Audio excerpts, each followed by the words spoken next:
Esta é a hora da adoração. Vem dar a Ele o teu coração. Vem assim como estás para adorar. Vem assim como estás diante do Pai. Vem, toda língua confessará ao Senhor, todo joelho se dobrará, mas aquele que há de escolher o tesouro maior terá. Toda língua confessará ao Senhor, e todo joelho se dobrará. Mas aquele que há de escolher o tesouro maior terá. O Senhor te convida. Vem, essa é a hora da adoração. Vem dar a Ele o teu coração. Vem assim como estás para adorar. Oh, vem assim como estás diante do Pai. Vem, toda língua confessará ao Senhor, todo joelho se dobrará,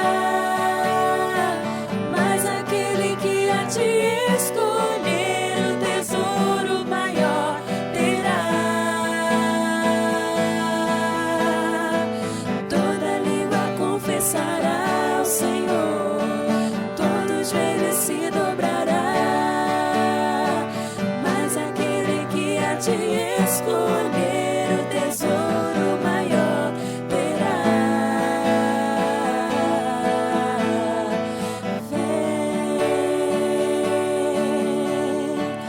Vem, assim como estás.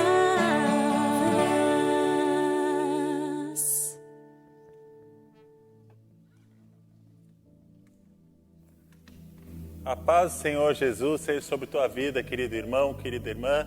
É uma satisfação enorme poder estar aqui com você mais uma vez. Eu gostaria de, nesse instante, poder, em nome do Senhor Jesus Cristo, declarar uma palavra de fé, uma palavra de bênção, de paz sobre a tua, sobre a sua família. Eu agradeço a equipe de apoio maravilhosa que está aqui ao nosso redor, nos auxiliando, né? A equipe de louvor que presta auxílio não somente no louvor, mas também para posicionar o pastor. Obrigado. Mas, sabe, nós somos uma igreja viva, por isso nós temos nos movido numa graça tão especial.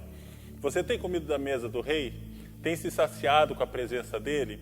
Hoje é mais um dia para você poder desfrutar dessa mesa preciosa. Louvado seja o Senhor. Eu costumo dizer que a presença do Senhor é melhor do que o pão de queijo quentinho que o Ricardo serve lá na loja dele, né?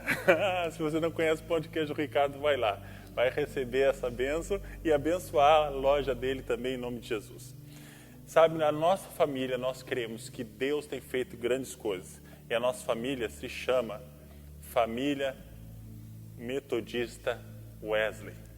Estamos aqui fervorosos porque o Senhor tem feito grandes coisas em nossas casas. E hoje não vai ser diferente. Em nome de Jesus, nesse culto de Santa Ceia, o Senhor vai derramar algo extraordinário na sua vida. A palavra do Senhor nos fala em Lucas capítulo 14, versículo 15. Ora, ouvindo tais palavras, um dos que estavam com ele à mesa disse-lhe: bem-aventurado aquele que comer pão no reino de Deus. Eu quero declarar em nome de Jesus que essas crianças que estão ao teu redor, elas sejam benditas, que essas crianças sejam manifestação viva do amor do Pai sobre a tua casa, que o Espírito Santo, em nome de Jesus, através dos lábios delas, traga o sobrenatural do Pai sobre a sua família, em nome de Jesus. Se existe outra mulher que esteja grávida, além da nossa querida Tiele, em nome de Jesus, que o Espírito Santo batize essa criança agora para a honra e glória do Senhor, assim como fez com João Batista, de um modo extraordinário. Eu quero orar com você, criança, nesse instante. Hoje eu quero pedir, não os pais vão em direção às crianças, mas criança, ó, pula aí no colo do pai e da mãe, chega com cuidado pertinho do vovô e da vovó, tá? Vamos orar? Papai, obrigado pelo teu carinho e teu cuidado, abençoa essas crianças preciosas que tu tens um grande amor. Espírito Santo ministra graça sobre graça na vida delas, que elas possam estar recebendo algo especial no dia a dia através de seus pais, que pela fé eu creio, Senhor, tem ministrado, Deus, as verdades da palavra de Deus sobre elas, lendo a palavra e orando com as mesmas. Fortalece-as em todas as coisas e ajuda a elas, ó Senhor, a serem obedientes em tudo, em nome de Jesus. Temos a escola dominical para os jovens às 6 horas da tarde, não falte, gurizada abençoada. Para as crianças às 5 e a classe dos adultos pela parte da manhã, sempre às 9h30 da manhã. Que nós possamos crescer no Senhor. Também não deixe de trazer o seu dízimo e oferta à casa do Senhor, ou então fazer o depósito, tal como tem sido orientado aqui. Nós temos visto a Igreja do Senhor florescer de um modo muito especial e desejamos continuar investindo no reino de Deus. Até o mês de outubro nós podemos também fazer a nossa oferta missionária. Eu te desafio em nome de Jesus a ofertar com alegria em nome do Senhor para a honra e glória dele. Que em nome do Senhor Jesus, o Pai esteja contigo, te dando um espírito de sabedoria, te dando uma palavra de discernimento ao administrar os recursos que ele coloca na tua mão, em nome de Jesus. Repreenda o devorador da tua casa e multiplique a semente para a glória e louvor do Senhor. Abençoe, Pai, esses dízimos e essas ofertas. E seja nesse instante, Deus querido, com uma continuidade do nosso louvor, Paizinho, com esses jovens que estão aqui ministrando essa graça sobre nossos corações. Que através do louvor, Pai, Tu traga a cura, a libertação, batismo no Espírito Santo e trate o nosso coração de um modo extraordinário para a palavra, Pai querido, que virá de encontro aos nossos corações. Em nome de Jesus. Amém. Amém. Então, criançada, vamos cantar uma música ao Senhor, dizendo que é uma alegria nós estarmos na casa do Senhor. Talvez vocês pensem, mas eu não estou na igreja. Mas a palavra de Deus diz que nós somos casa do Senhor também, né? O Senhor habita em nós. O templo é o lugar onde nós nos reunimos. Então, aí na tua casa também é a casa do Senhor. Então, chama o pai e a mãe para perto, chama o avô e a avó se estiver aí com você e vamos cantar esse louvor com alegria.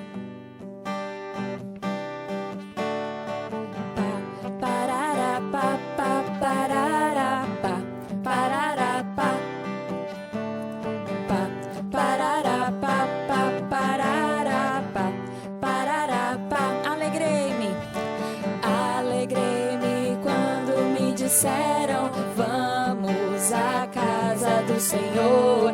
Alegrei-me quando me disseram, vamos à casa do Senhor.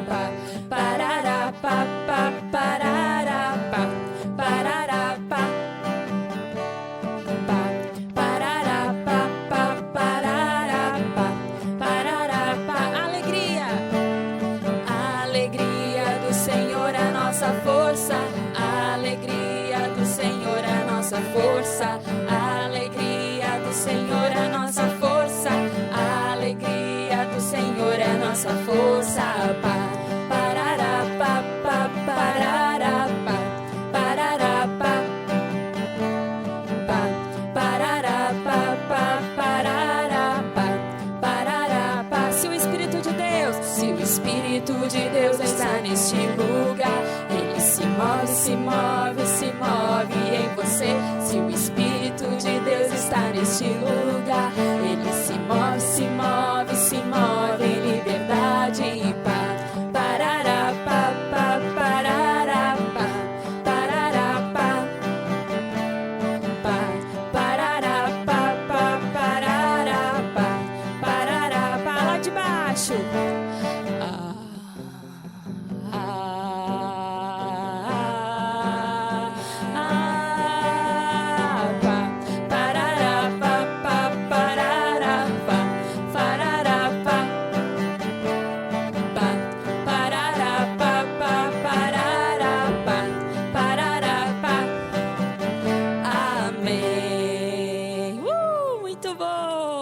aplausos ao Senhor aí na sua casa. Amém. A alegria do Senhor é a nossa força. E a tia já está ficando cansada. Cansada das dancinhas. Vamos orar então ao Senhor para continuarmos louvando a Deus com os nossos corpos, com as nossas vozes. Pai de amor, nós te agradecemos por esse tempo que temos de adoração a Ti, Senhor. Sabemos, ó Deus, que o Senhor se move no meio do Teu povo e que o Senhor está em cada lar. Espírito Santo de Deus, que nós possamos Te adorar sempre em liberdade, com o nosso coração, a nossa alma e o nosso entendimento. Em nome de Jesus. Amém.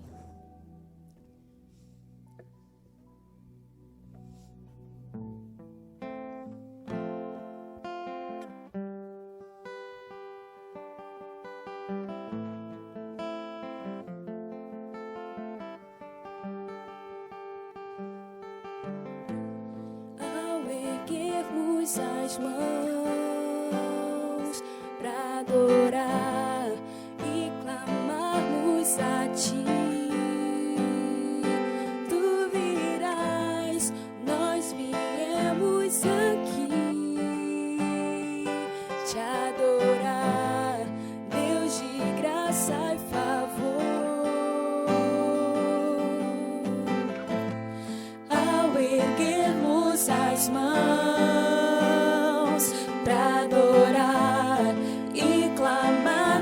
a Ti, Tu virás, nós viemos aqui te adorar, Deus de graça e favor. És Tu,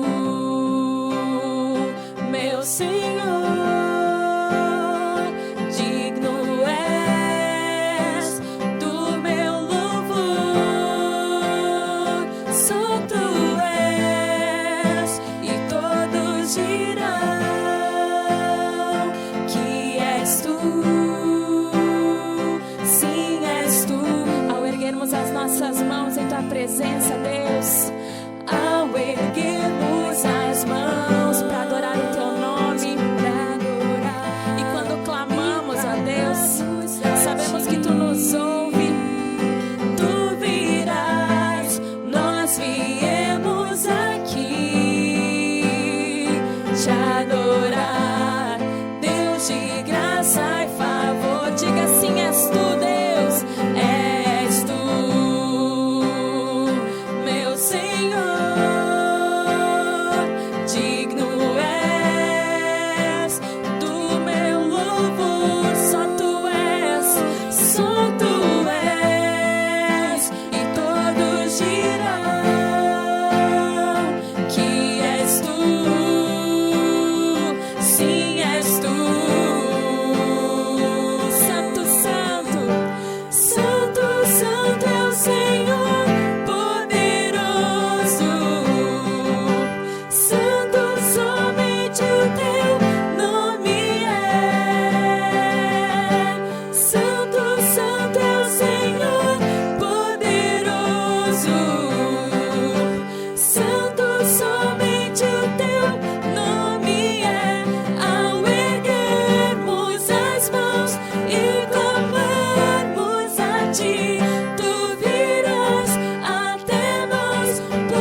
meu Senhor, digno és do meu louvor, só tu és, e todos dirão que és tu, sim, és tu.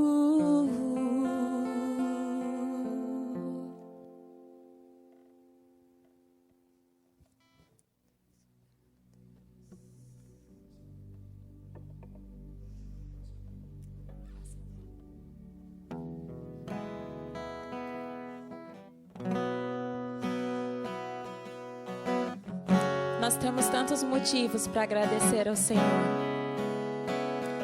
E continuamos adorando a Ele, dizendo: Senhor, somos gratos.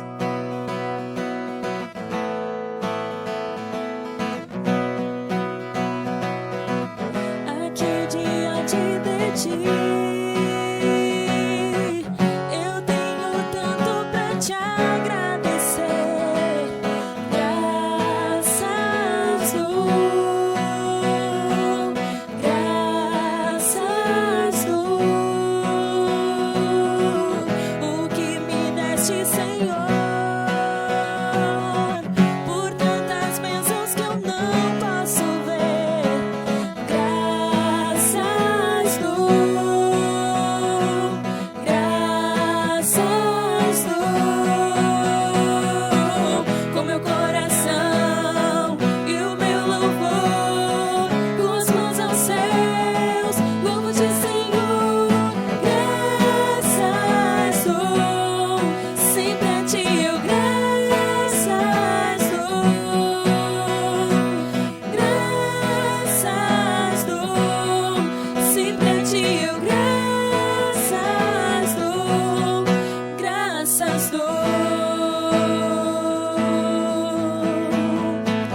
Tens feito tanto por mim, da escuridão tua luz me tirou. Graças dou, graças dou, por teu amor e perdão, por meus pecados levados na cruz. Graças dou, graças dou. Diga: com meu coração e o meu louvor, com as mãos aos céus, louvo-te, Senhor. Graças dou, sempre a ti eu graças dou. Graças dou, sempre a ti eu graças dou. Graças dou, graças dou, sempre a ti eu graças dou. Graças dou, sempre a ti eu graças dou. Graças dou.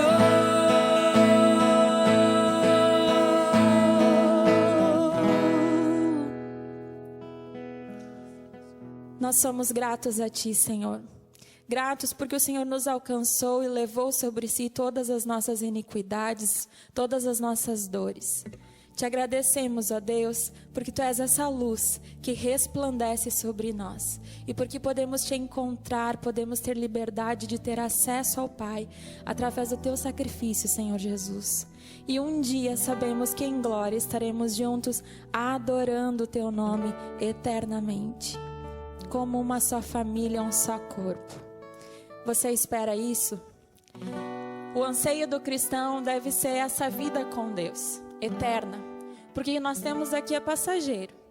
Os problemas, até mesmo as alegrias aqui são passageiras. O que nós temos que focar o nosso coração é onde você passará a eternidade. Eu quero passar a eternidade com o meu Senhor. E você? Eu tenho certeza que em seu coração você tem o desejo de ver o Criador face a face um dia. E esse louvor, ele revela isso. Ele fala sobre esse almejo de vermos o Senhor, para sempre reinar com Ele e adorarmos o seu nome diariamente. Então que você possa cantar esse louvor imaginando o céu, imaginando estar com o Senhor.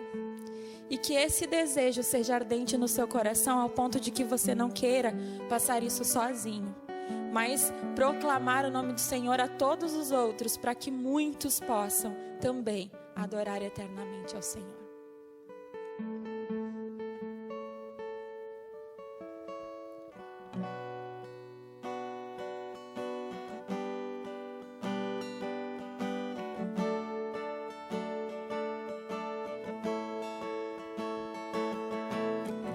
Tu és a minha luz, a minha salvação, e a ti me renderei. Se ao teu lado estou, seguro em tuas mãos, eu nada temerei.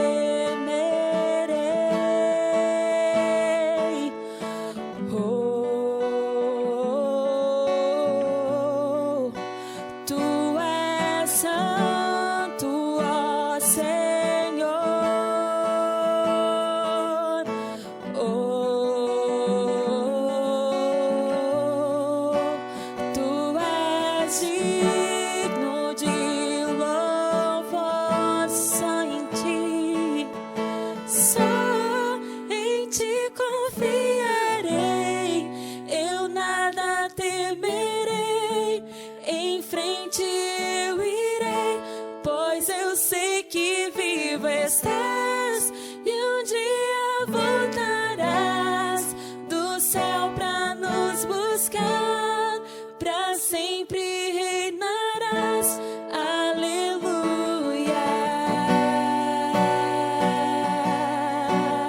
Oh, nós te adoramos, Deus.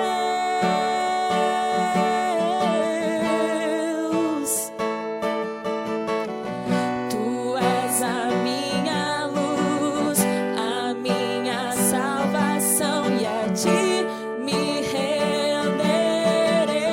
Se estamos ao lado do Senhor, não tememos nada. Seguro em tuas mãos, eu nada temerei. Oh, tu és santo, ó Senhor.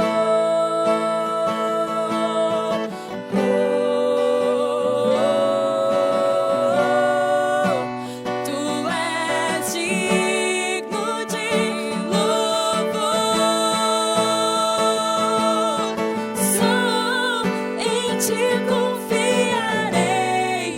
Eu nada temerei, em frente eu irei, pois eu sei que vivo estás e um dia voltarás do céu pra nos buscar, pra sempre reinarás. Aleluia.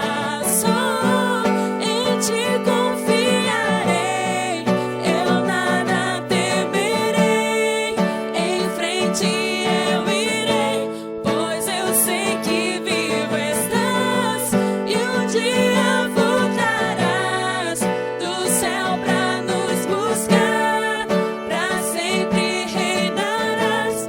Aleluia.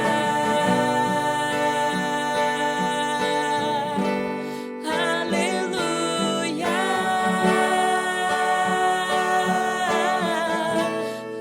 Aleluia.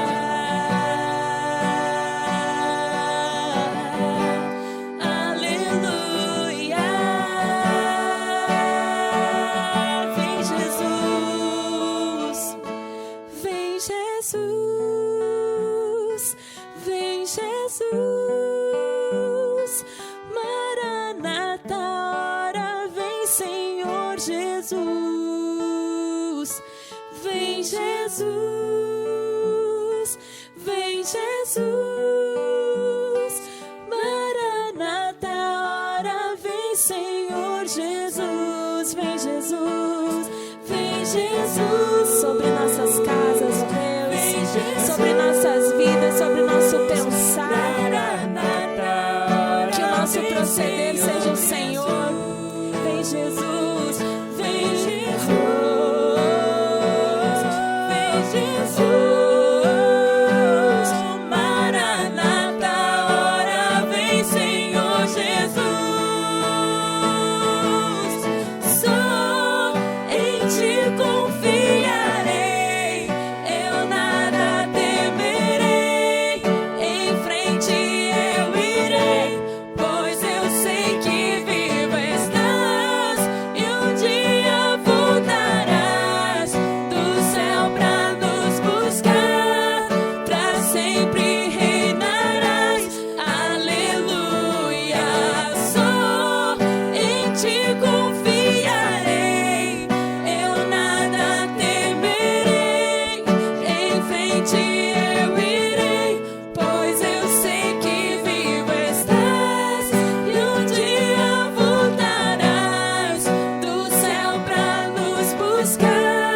Neste momento, queridos irmãos e irmãs, nós vamos então meditar na palavra do Senhor para a nossa edificação.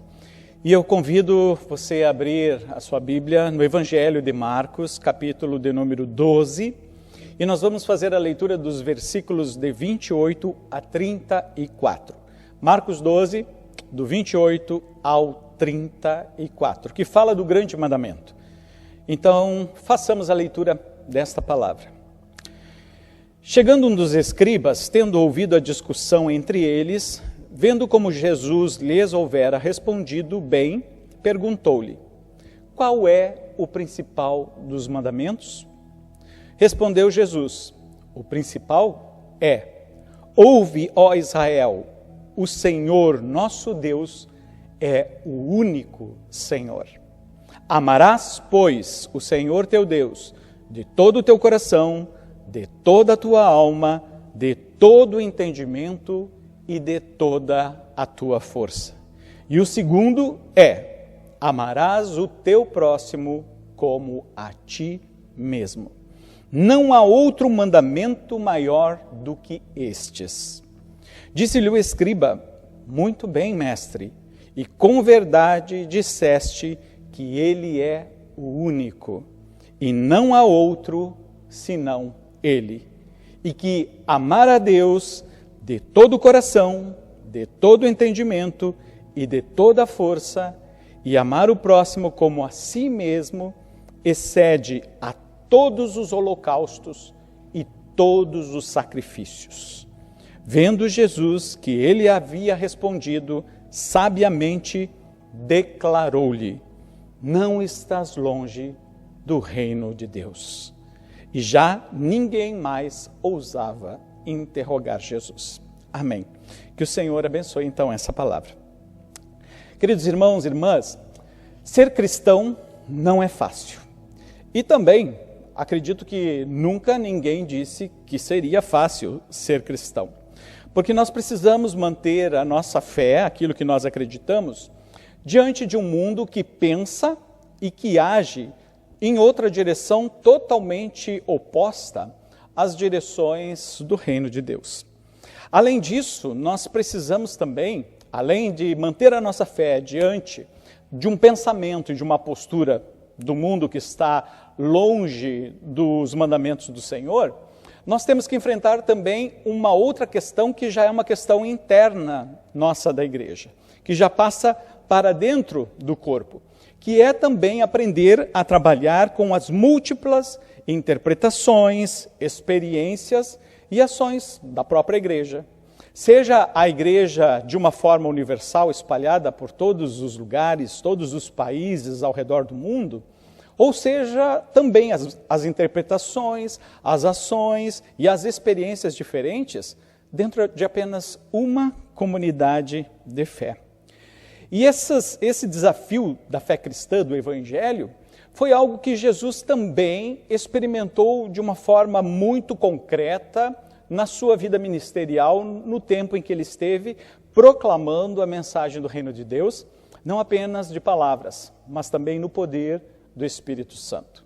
E Jesus precisou muitas vezes posicionar a mensagem do reino de Deus dentro de todo esse contexto diverso que já existia também no próprio judaísmo da época de Jesus. Muitas interpretações e muitos partidos acerca do mesmo Deus, acerca da mesma fé, acerca da mesma tradição que eles haviam recebido. E aqui Marcos 12 é um capítulo que marca muito bem, todo esse capítulo, esta questão do posicionamento da mensagem do reino de Deus e aquilo que Jesus está trazendo à existência naquele contexto, diante desta possibilidade e da circunstância de ter que mostrar onde o reino de Deus realmente acontece, como ele se manifesta e como Deus opera, diante de tudo que o povo já sabia e vivia. Então, Marcos 12 inicia dizendo que Jesus contou uma parábola e os religiosos da época entenderam que aquela parábola significava sobre eles que Jesus estava falando. E diz o texto que eles queriam prender a Jesus, mas por medo do povo, eles não fizeram isso e foram embora. Então já Marcos 12 inicia com os religiosos que se sentem afrontados pela interpretação que Jesus estava trazendo das coisas de Deus. Logo após vem uma questão com os fariseus e os herodianos, que chegam em Marcos 12 e tentam pegar Jesus em alguma questão legal, porque eles trazem a questão do tributo, né? Se é lícito ou não é lícito pagar tributo a César. E aí Jesus posiciona a mensagem do reino de Deus, colocando por terra aquela argumentação, tanto dos fariseus como dos herodianos. Saem os fariseus e no mesmo capítulo entram os saduceus agora, que tinham uma visão diferente. Por exemplo, os fariseus acreditavam em muitas coisas e uma das crenças era que há ressurreição. E olha, dentro do judaísmo daquela época. Mas havia um outro partido judaico, os saduceus, que receberam a mesma doutrina, o mesmo fundamento, a mesma lei, mas para eles não existia ressurreição. E aí saem os fariseus, entram os saduceus com a questão da ressurreição. Se há ou não, trazem uma situação para Jesus, e aí Jesus pega e faz ali a administração desse conflito e traz a mensagem do reino de Deus. E olha só, o capítulo 12, com todo esse contexto das múltiplas visões, interpretações e experiências da mesma fé e do mesmo Deus, chega agora um escriba, né? Que o escriba era aquele que tinha a função de traduzir, de interpretar a lei para o povo, para as pessoas. Então eram os escribas que diziam o que realmente significava aquilo que estava escrito na lei. Então o capítulo 12 encerra com o último partido, posicionamento diante da mesma lei, diante do mesmo Deus, da mesma tradição. Só que esse contexto do escriba é um pouquinho diferente dos demais que aparecem antes. E é por isso que agora que eu convido você a refletir sobre essa questão no diálogo que Jesus tem com este escriba.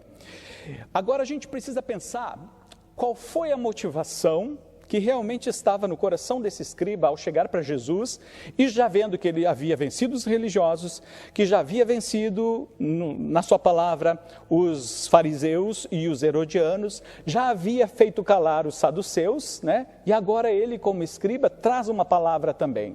O texto aqui não diz que este escriba veio com a intenção de pôr Jesus à prova como os anteriores, mas diz o texto que ele viu a discussão e como Jesus falou, então ele traz essa pergunta dentro da sua área, que é a área da interpretação da lei. E ele diz então para Jesus, né? Qual é o principal de todos os mandamentos? E aí a gente tem que pensar, por que ele fez essa pergunta? Será que ele queria testar, né, Jesus na lei? Acredito que não, né? O contexto mostra que parece que ele não queria, que ele estava buscando uma outra coisa.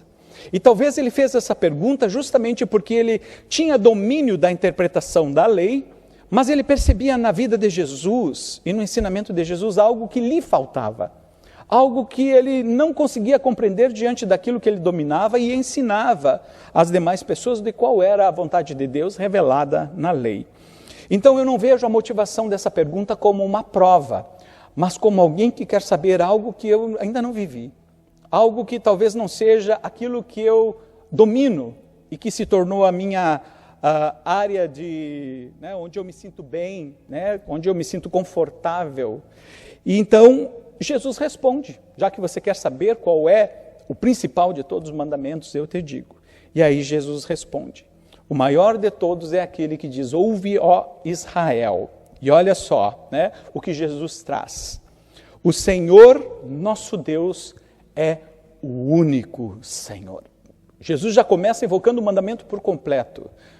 O nosso Deus é o único Deus. Não existe outro além dele. E aí Jesus então traz o mandamento principal. Amarás, pois, o Senhor teu Deus, de todo o teu coração, de todo o teu entendimento, de toda a tua alma e com todas as tuas forças. E acrescenta o complemento deste mandamento. Amarás, pois, ao teu próximo como a ti mesmo. Perceba só que Jesus, quando ele termina, ele diz assim, não há outro mandamento maior do que estes. Ele não diz, não há um outro mandamento maior do que este, mas ele diz, não há outro mandamento maior do que estes. Ou seja, ele diz que existe um mandamento singular, que é o único, mas ele é composto de duas partes. E eu não posso dividi-lo para dizer, este é o principal mandamento, sem que o outro aconteça. Então eles têm uma ligação tão grande que Jesus diz, não há outro mandamento como estes dois. E aí então o escriba, ao ouvir a resposta de Jesus, ele faz a confirmação da resposta de Jesus. Porque ele diz, você respondeu muito bem. Realmente, o maior mandamento é este. Amar a Deus de todo o coração, de todo o entendimento, de toda a alma e de todas as suas forças. Mas o escriba acrescenta algo muito interessante. Ele diz assim, isto acontecendo, excede, ou seja, vai além do que os holocaustos e do que os sacrifícios que eram costumeiramente feitos pela lei de Moisés para expiação dos pecados do povo. Olha só a visão desse escriba. Não apenas interpretar o principal mandamento, mas dizer quem faz isso excede a tudo mais que a gente faz no nosso culto, excede tudo mais que a gente faz aqui dentro do templo, excede até os sacrifícios de animais para que o sangue traga remissão pelos nossos pecados.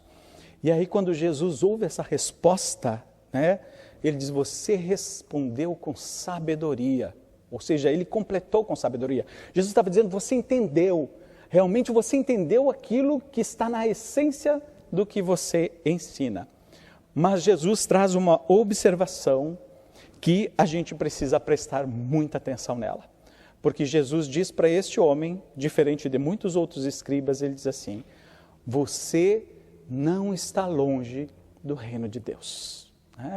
E essa afirmação de Jesus é o que eu te convido a nós refletirmos agora. Você não está longe do reino de Deus. E eu quero te convidar a nós a meditarmos nesse diálogo de Jesus, não apenas sobre o grande mandamento, mas sobre essa conclusão final.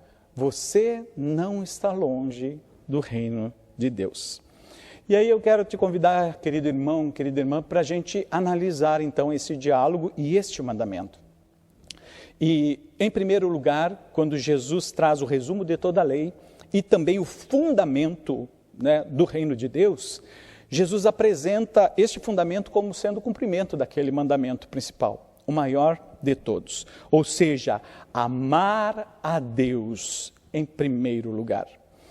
Então, quando nós olhamos para a nossa vida cristã e a gente sabe que ser cristão não é fácil e que muitas vezes o cristianismo que eu vivo, a fé que eu vivo, ela vai encontrar diferentes interpretações e experiências na vida de outros irmãos e irmãs que compõem a mesma fé, né?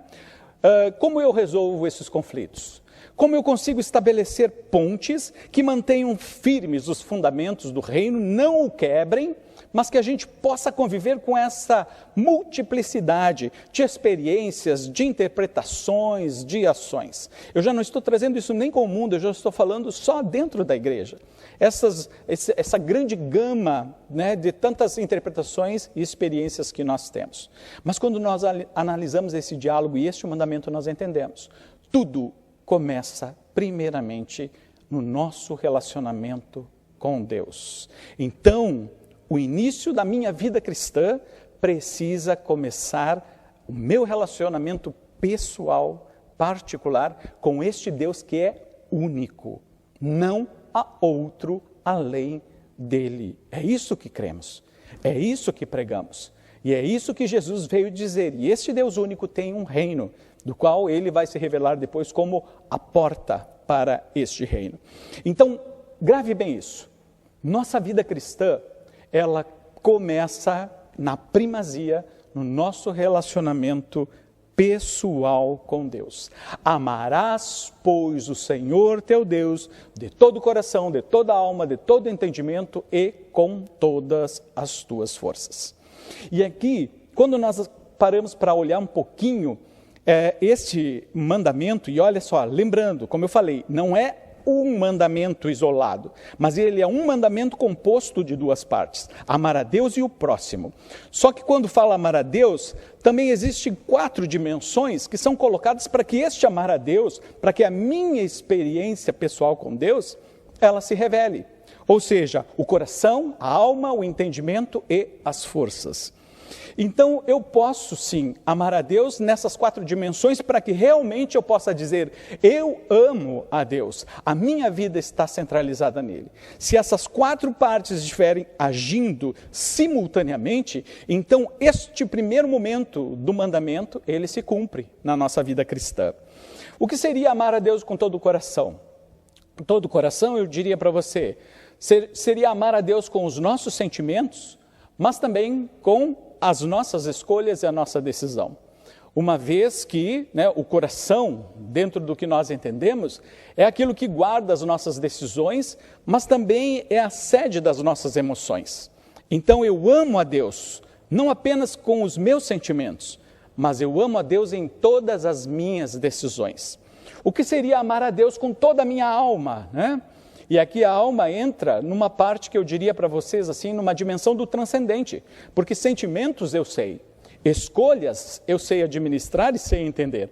Mas quando eu falo de alma, e se eu falar para você, você deve estar se perguntando, mas o que é a alma, pastor? Porque a alma já é uma dimensão que a gente não pode medir, que a gente não pode estudar a alma. Nós apenas cremos que ela existe, pela palavra de Deus. Então a alma é questão da transcendência. E aí eu diria assim, talvez a questão da espiritualidade, de ligar aquilo que é tão físico e material da nossa vida, do nosso mundo, aquilo que transcende, que é a presença de Deus.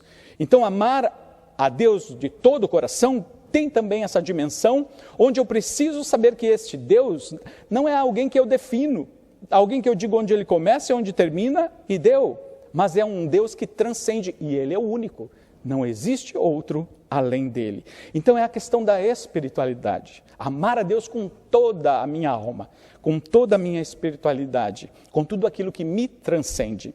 Com todo o entendimento, nós sabemos, o entendimento é a nossa razão, a nossa capacidade de pensar, de argumentar, de entender as coisas. Então amar a Deus também passa por esta questão da razão, do entendimento. E amar a Deus com todas as minhas forças significa que o meu corpo, as coisas que eu faço com o meu corpo, precisam também refletir o amor a Deus. Quando essas 4 coisas, elas operam juntas, então eu amo a Deus sim, com todo o meu coração, com toda a minha alma, com todo o meu entendimento e também com todas as minhas forças. E eu volto a frisar aqui, nós não podemos amar a Deus e não vamos cumprir o início da nossa vida com Deus e a vida cristã se essas 4 dimensões não estiverem operando simultaneamente. É o que nós chamamos, na nossa linguagem cristã, do nosso relacionamento vertical com Deus, ou seja, eu e Deus, Deus e eu, né? É a dimensão vertical do nosso relacionamento com Deus. E o mandamento maior começa com essa dimensão. Não pode começar de outra forma. Precisa começar. Amarás o Senhor teu Deus. Ele é o primeiro. Ele tem a primazia. Se não começa por aí, eu digo para você, já começou quebrado, né? Já começou errado, né? Eu posso fazer um monte de coisas, mas se eu não comecei pelo correto, então eu posso esperar que lá na frente alguma coisa não vai acontecer bem. Só que aí, né, nós trazemos isso para essa dimensão das diferentes interpretações que nós temos, das diferentes experiências que vivemos e também das diferentes ações que nós tomamos como igreja. Somos a mesma igreja, independente da denominação que nós tenhamos, metodista, batista, assembleia, sei lá, tantas quantas mais nós podemos colocar, né? Existe uma só igreja. Nós sabemos que lá no céu não existirão placas. É a igreja, a noiva do Senhor, a congregação dos remidos e remidas lavadas no sangue de Jesus, é que entrará, né? É a noiva do Senhor, sem placas, né? Então nós temos essa concepção, né? Só que aí quando nós olhamos, por que essa noiva tem tanta diversidade? Por que essa noiva interpreta, vive e muitas vezes colhe o fruto, não o fruto bom, mas um fruto que não edifica no meio de tantas questões que são naturais? E aí então eu quero te convidar a pensar um pouquinho mais profundo neste mandamento, porque se você pensa que ele já se completou apenas por essas 4 dimensões estarem agindo simultaneamente, não. Ainda há um mistério maior que se revela e nos aponta o caminho para como nós superarmos e vivermos isso, mesmo diante de tantas diversidades. Continuamos sendo uma igreja e recebendo o poder de Deus para operar como igreja neste mundo. E aí, de onde surgem tantas diversidades? É porque talvez nós, como filhos e filhas de Deus, nós sempre vamos agir, nós vamos pensar, nós vamos viver a nossa vida e ter a nossa experiência de acordo com a dimensão que muitas vezes se torna a mais importante em detrimento das demais. Existem pessoas na igreja que amam a Deus apenas com seus sentimentos e apenas com as suas escolhas.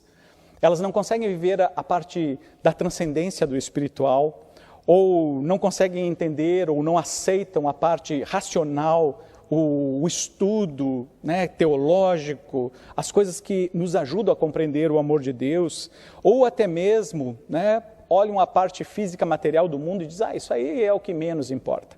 Então existem pessoas que muitas vezes amam a Deus, mas não amam nessa totalidade, dessas 4 dimensões trabalhando juntas. Amam só pelos sentimentos ou só pelas escolhas. E isso, né, quando nós vivemos, optamos por viver apenas por essa dimensão, o nosso amor com Deus, que é o início da nossa vida e é o início de todas as coisas, muitas vezes nós vamos nos tornar uma igreja inconstante e uma igreja cheia de divisões. Inconstante por quê? Você mantém os seus sentimentos sempre iguais todos os dias? Ou tem um dia que você acorda de um jeito, outro dia você está de outro? Tem um dia que você está feliz, outro dia você está triste? Às vezes no mesmo dia você acordou radiante, mas aconteceu alguma coisa que te jogou lá embaixo, né? Essa é a inconstância dos nossos sentimentos. E quando nós amamos a Deus somente pelos nossos sentimentos, nós nos tornamos essa igreja, esse tipo de cristão e cristã também inconstante em seus caminhos. E a própria palavra de Deus diz lá em Tiago capítulo 1, né? O homem que é inconstante, o ser humano que é inconstante em seus caminhos, não receberá de Deus coisa alguma. Então, quando nós colocamos a nossa vida cristã e o nosso amor a Deus apenas em sentimentos ou nas nossas escolhas, e aí quando eu coloco nas minhas escolhas é que surgem as divisões, né? Porque a minha escolha é diferente da sua, né? Cada um tem uma escolha. Basta colocar numa loja, assim, homens para fazer compras, mulheres para fazer compras, você vai ver a diferença. Uma gosta de uma coisa, outra de outra. Nossas escolhas. Agora, quando nós pegamos a fé e começamos a escolher o que queremos, o que nos agrada, ou como eu acho que deve ser a fé cristã, não há como não surgir divisões. E isso não é o amor de Deus, pelo menos não completo, né? Pode haver o sentimento, mas ele não pode ser maior do que os demais. Assim como da espiritualidade também. Alguém que vai viver a fé cristã só no espiritual, né? Só no espiritual, só no fogo, né? Também, esse pode se tornar um cristão fanático ou alienado com as coisas do mundo. É um fanatismo porque abandona as outras coisas que compõem o amar a Deus com todo o seu ser. Ou só pela razão. Tem pessoas que às vezes desenvolvem a sua fé cristã apenas pelo intelecto. Mas esse é um cristianismo frio, porque ele tira o poder, ele tira a alegria. E aí eu volto a dizer, a gente não consegue colocar Deus, a gente não consegue colocar o Espírito Santo dentro da caixinha do nosso cérebro. Se você conseguir explicar tudo sobre Deus na tua vida, eu te digo, você não crê no único e verdadeiro Deus. Você crê num ídolo que você sabe onde ele começa, onde ele termina, e você mostra para todos e quer que todo mundo aceite o Deus da tua caixinha. Então, não adianta amar a Deus somente com a razão, ter a experiência com Deus apenas com o racional, com o que eu compreendo, com o que eu entendo, com aquilo que me é lógico, porque eu deixo as outras dimensões do amar a Deus na sua totalidade. E o último também, né? Se eu quiser amar a Deus só com a dimensão do corpo, das minhas forças, então nós vamos ser uma igreja que vai ter muito trabalho, porque a gente pode fazer muitas ações. Nossa, a gente pode fazer muitas ações, né? Vai ter muito trabalho. As nossas forças empenhadas em fazer, em estar criando e se envolvendo com muitas coisas. Mas é uma igreja que vai ter muita atividade e não vai ter fruto nenhum. Amar a Deus só com as suas forças vai ter muita atividade, vai gerar cansaço, desânimo, fraqueza. E quando olhar, muito esforço para praticamente quase nada.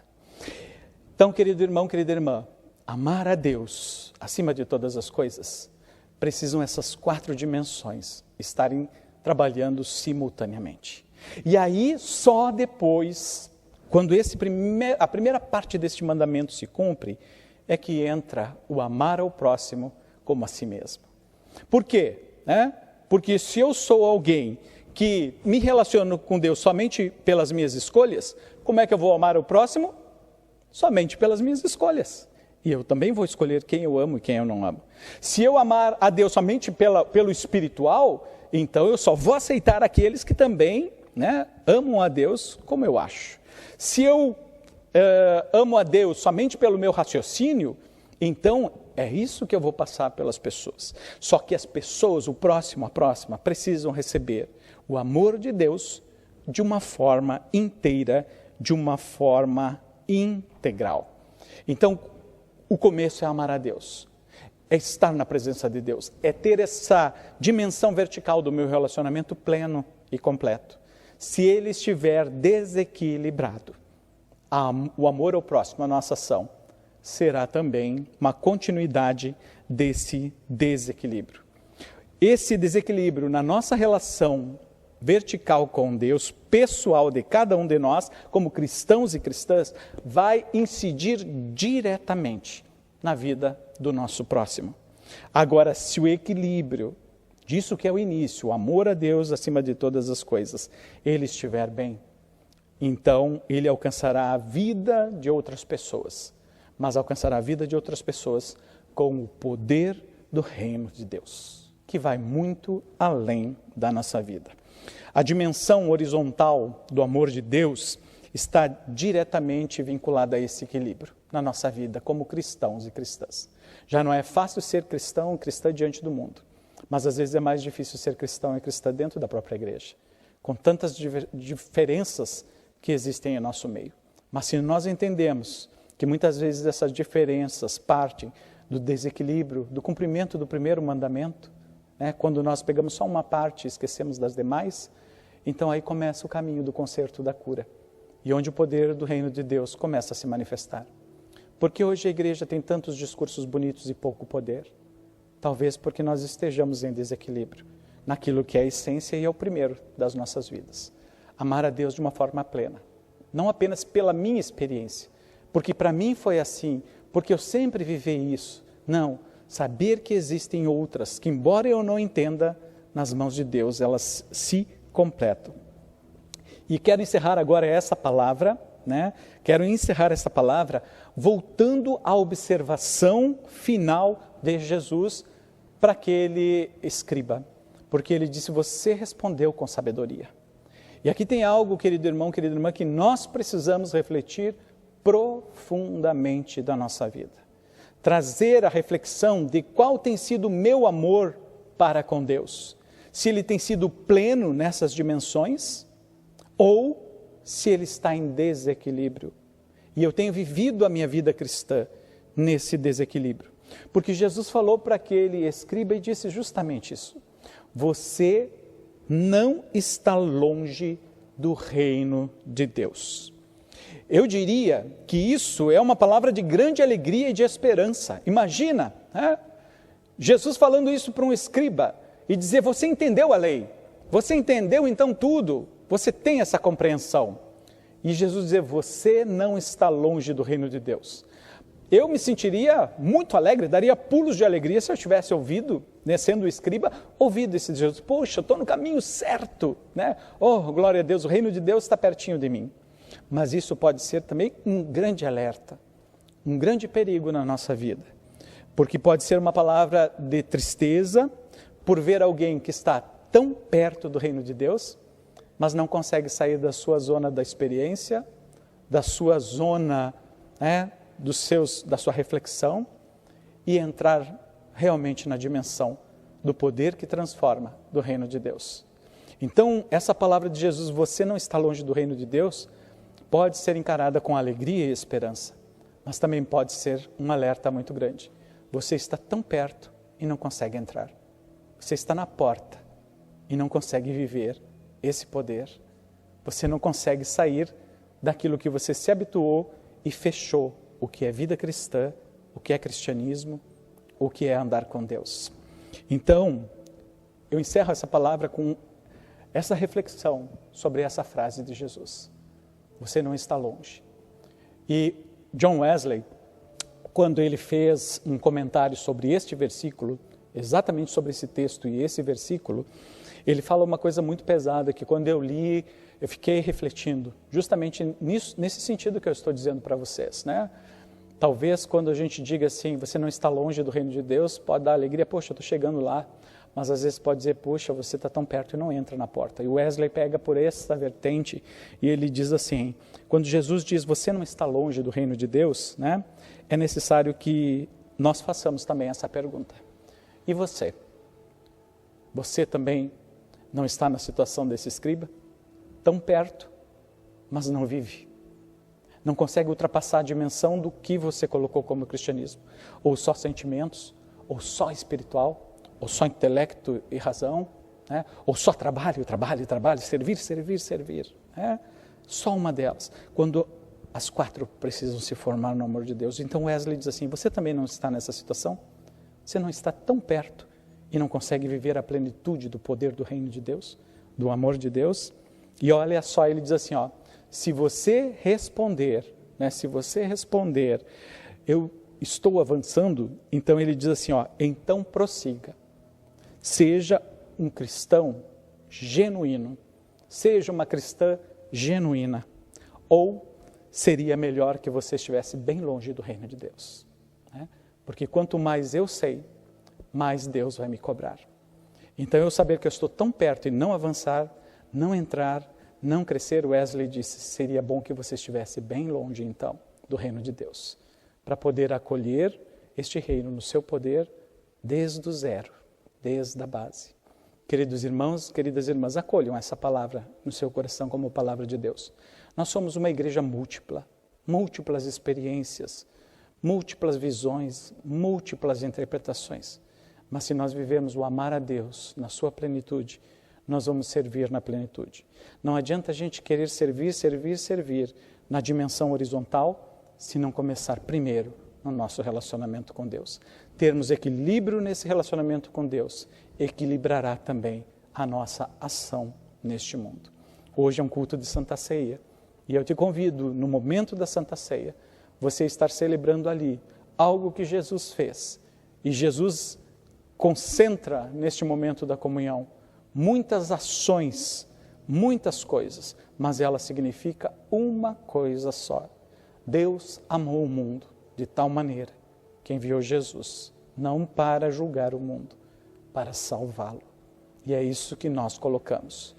Tudo que quebra esta unidade da Igreja do Senhor em Cristo Jesus, no amor, que é único, nosso pessoal com Deus e relacional com o mundo, então precisa de cura e de conserto. Que hoje na Santa Ceia nós possamos celebrar isso. Somos uma igreja que pode e deve ter diferentes experiências, diferentes visões, diferentes ações, mas somos um só corpo em Cristo. Que o Senhor nos abençoe e nos guarde. Oremos ao Senhor. Pai de amor, eu coloco agora a Tua palavra em Tuas mãos e eu sei que o Teu Espírito Santo vai ligá-la a cada coração, a cada vida, conforme Te apraz. Eu cumpro agora, nesse momento, a tarefa que o Senhor me delegou e a palavra que colocou em meu coração. E peço, Senhor, em nome de Jesus, que nós possamos refletir profundamente nesta palavra. Especialmente quando Jesus disse àquele escriba, você não está longe do reino de Deus. Que possamos nos alegrar por termos avançado em direção ao Teu reino. Mas não venhamos a nos acomodar, Senhor, em viver o Teu reino apenas em uma dimensão. Ajuda-nos a entender que amar a Deus precisa ser amar a Deus na plenitude, com todo o nosso entendimento, com todas as nossas forças, com todos os nossos sentimentos, mas também com a transcendência da nossa alma. Então, Senhor, nós colocamos a Tua igreja agora em oração e Te pedimos que o Senhor nos ajude a mostrar-nos a unidade deste amor e do serviço em Cristo Jesus, pois nós declaramos, Senhor Deus, que nós cremos em Ti como o único e suficiente Senhor e Salvador da nossa vida. Nesta hora, Pai, que Tu confirmes em nós o poder dessa doutrina que veio revelada em Cristo Jesus. Quando nós muitas vezes afirmamos através do nosso credo apostólico, que cremos em Deus Pai Todo-Poderoso, o Criador dos céus e da terra, e cremos em Jesus Cristo, Seu unigênito Filho, nosso Senhor, o qual foi concebido por obra do Espírito Santo, o qual nasceu da Virgem Maria e padeceu sob o poder de Pôncio Pilatos, aquele que foi crucificado, morto, sepultado, mas ao terceiro dia ressurgiu dentre os mortos, subiu aos céus e virá destes céus para julgar os vivos e os mortos. Nós cremos no Espírito Santo, nós cremos nesta santa igreja de Cristo Jesus, nós cremos na comunhão desta igreja apesar das diversidades, nós cremos que um dia ressuscitaremos em Cristo Jesus e cremos, Pai, que nele nós recebemos a vida eterna. Que o Senhor nos abençoe e nos guarde. E agora, Pai, nós Te convidamos a que Tu estejas estendendo e apresentando a nós a mesa da comunhão, para que possamos, Senhor, com toda a diversidade do corpo que somos, celebrarmos a unidade em Cristo Jesus, amando a Deus acima de todas as coisas, de uma forma plena e completa, e servindo ao nosso próximo neste mundo da mesma maneira. Em nome do Senhor Jesus oramos. Amém. Amém. Você vai receber agora no final deste culto um novo link nos nossos grupos. Você vai acessar então, deixe os elementos preparados e você vai entrar então para nós termos o nosso momento da Santa Ceia. E aqueles e aquelas que hoje nos acompanharam, que o Senhor te abençoe, te guarde e esteja fazendo com que o seu rosto resplandeça sobre a tua vida e te dê a paz.